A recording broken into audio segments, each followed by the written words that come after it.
আসসালামু আলাইকুম। আজকে খুবই একটা ইন্টারেস্টিং জিনিস আপনাদের সাথে শেয়ার করব।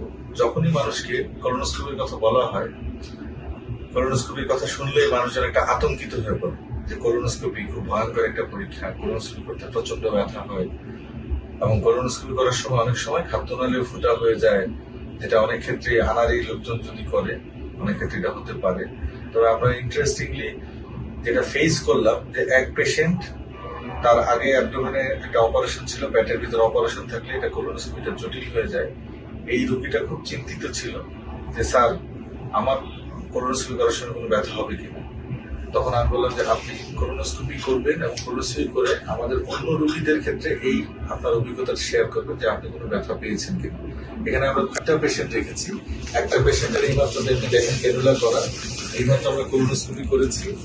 আর এই পেশেন্ট হচ্ছে এসেছে, সে কলোনোস্কোপি করবে, সে এখনো করেনি, তার ক্ষেত্রে কলোনোস্কোপির ভয়টা আছে। আর অলরেডি যে রোগীরা আমরা কলোনোস্কোপি করেছি তার অভিজ্ঞতাটা আমরা এই পেশেন্টের সাথে শেয়ার করি। আপনি একটু ওনাকে উদ্দেশ্য করে বলেন আপনার কি ভয়টা, এটা আগে বলেন। আমার ভয় মানে আসছি যশোর থেকে, আসছি যশোরে যে কটা জায়গায় হাসপাতালে কিন্তু সবাই অ্যানেস্টিয়া দেবে এবং প্রচন্ড পরিমাণে ব্যথানাশক বা ব্যথা হবে এরকম ধারণা দিছিল। সেখান থেকে ইউটিউবের মাধ্যমে স্যারের এটা পাইছি, পাওয়ার পরে আমরা ওখান থেকে প্রোগ্রাম করেছি যে স্যারের ওখান থেকে করবো এই পানি পদ্ধতিতে যেটা ব্যথামুক্ত এটা করবো। শেষ যশোর থেকে আমরা এখানে স্যারের উদ্দেশ্যে এখানে আসছি।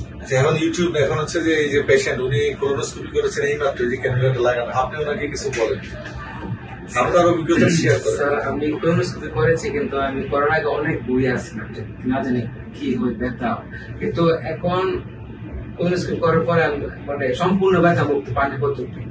আমি স্যার অনেক ইউটিউবে সার্চ আপনার কলোনোস্কোপি পানি পদ্ধতি ইয়ের কথা আপনার কাছে আসছি, অনেক জায়গায় যাওয়ার কথা আসছিলাম যাই না, তো আপনার এখানে আসছি শুধু পানি পদ্ধতি কলোনোস্কোপি ব্যথা মুক্ত। এখন কলোনোস্কোপি করেছি কিন্তু আমার কোনো ব্যথা হয় না। ইনশাল্লাহ যারা আসবেন স্যারের কাছে আসবেন, ব্যথা মুক্ত, কোনো ব্যথা হবে না।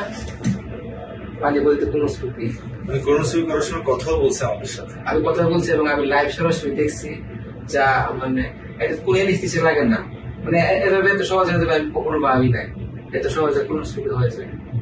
তো সবাই এখানে আসবেন স্যারের কাছে।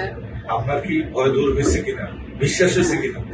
অনেকে বলে ইউটিউবে অনেক অনেক তথ্য থাকে যেগুলা ফেক তথ্য থাকে, এই কথাটাই আমার কাছে খুব ভালো লাগছে যে আসলেই তো এখনকার মিডিয়ার যুগে তো যে যেটাই বলে ইন্টারনেট ছেড়ে দিয়ে এটা হচ্ছে বিশ্বাসযোগ্যতা থাকে। 97 জন লোক বলছে ওগুলো খায়, ওগুলো না, এখনো বাংলাদেশে এমন ধরনের কোনো প্রযুক্তি আসেনি যে এরকম ধরনের হবে।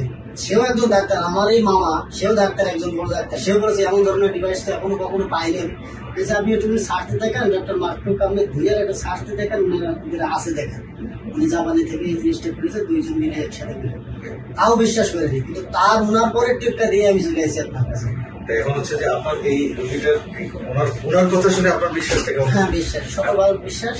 আচ্ছা, এখন হচ্ছে আপনার পরীক্ষা করার পরে এই ধরনের এই অভিজ্ঞতা আমরা প্রায় ফেস করি যে একটা রোগীরা না করা পর্যন্ত বিশ্বাস করে না যে আসলে এটা ব্যথামুক্ত, আর রোগীরা করার পরে লোকজন হচ্ছে বিশ্বাস, কিন্তু করার পরে আগ পর্যন্ত বিশ্বাস করে না।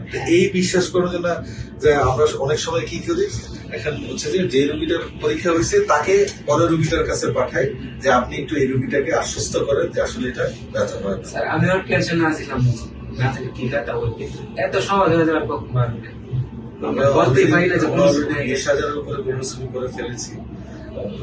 প্রত্যেকটা মানুষই সন্তুষ্ট, আসলে পানি দিয়ে এটা আসলে ঠিক বলেছে যে আমরা ওইভাবে প্রচার করি নাই, কিন্তু আসলে এটা মানে আস্তে আস্তে আমাদেরও তো ক্যাপাসিটি আছে, অনেক লোকজনই আসতেছে আমাদের কাছে সেবা নেওয়ার জন্য। Thank you.